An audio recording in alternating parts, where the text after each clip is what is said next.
வணக்கம் நண்பர்களே. சனி பகவானின் கால் ஏன் ஊனமானது? ஏன் அவர் மந்தன் என அழைக்கப்படுகிறார் என்று தெரியுமா?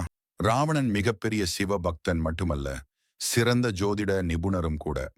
தனது மகன் இந்திரஜீத் பிறக்கப் போகும் நேரத்தில் அவன் உலகிலேயே யாராலும் அழிக்க முடியாத ஒரு வீரனாக இருக்க வேண்டும் என்று ராவணன் விரும்பினான். ஜோதிட சாஸ்திரப்படி ஒரு குழந்தையின் தலைவிதியை அந்த குழந்தை பிறக்கும் நேரத்தில் கிரகங்கள் இருக்கும் இடமே தீர்மானிக்கிறது.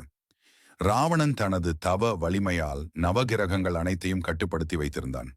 மேகநாதன் பிறக்கும் நேரத்தில் அனைத்து கிரகங்களும் ஜாதக கட்டத்தில் 11ஆம் இடத்தில் லாபஸ்தானத்தில் இருக்க வேண்டும் என்று ராவணன் கட்டளையிட்டான். அங்கே எல்லா கிரகங்களும் இருந்தால் பிறக்கும் குழந்தைக்கு தோல்வியே இருக்காது, மரணமும் நிகழாது. ராவணனின் இந்த திட்டத்தை அறிந்த தேவர்கள் பயந்து போனார்கள். ராவணனின் மகன் சாகாவரம் பெற்றுவிட்டால் அதர்மம் தலைவிரித்தாடும் என்று அஞ்சினார்கள். எனவே அவர்கள் நவகிரகங்களிடம் உதவி கேட்டனர்.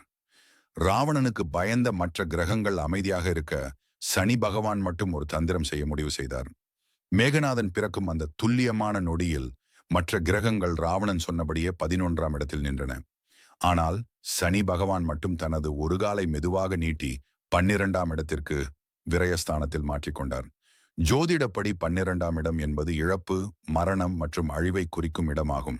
சனி பகவான் அந்த இடத்தை பார்த்ததால் அல்லது காலை வைத்ததால் மேகநாதனுக்கு அற்ப ஆயுள் மற்றும் போரில் மரணம் ஏற்படும் விதி உருவானது. குழந்தை பிறந்த பிறகு ராவணன் மகிழ்ச்சியுடன் ஜாதகத்தை கணித்தான். அப்போது சனி பகவான் 11ஆம் இடத்திலிருந்து மாறி 12ஆம் இடத்தை தொட்டு கொண்டிருப்பதை அவன் கவனித்தான். தனது மகன் சாகாவரம் பெறுவதை சனி தடுத்து விட்டாரே என்ற ஆத்திரத்தில் ராவணன் தனது கதாயுதத்தால் சனி பகவானின் காலில் ஓங்கி அடித்தான். ராவணன் அடித்த அடியால் சனியின் கால் உடைந்து ஊனமானது. இதனால் தான் சனி பகவான் மெதுவாக நடப்பவர் என்றும் ஒரு ராசியை கடக்க அவருக்கு 2½ ஆண்டுகள் ஆகிறது. இதனால் அவர் மந்தன் என்று அழைக்கப்படுகிறார்.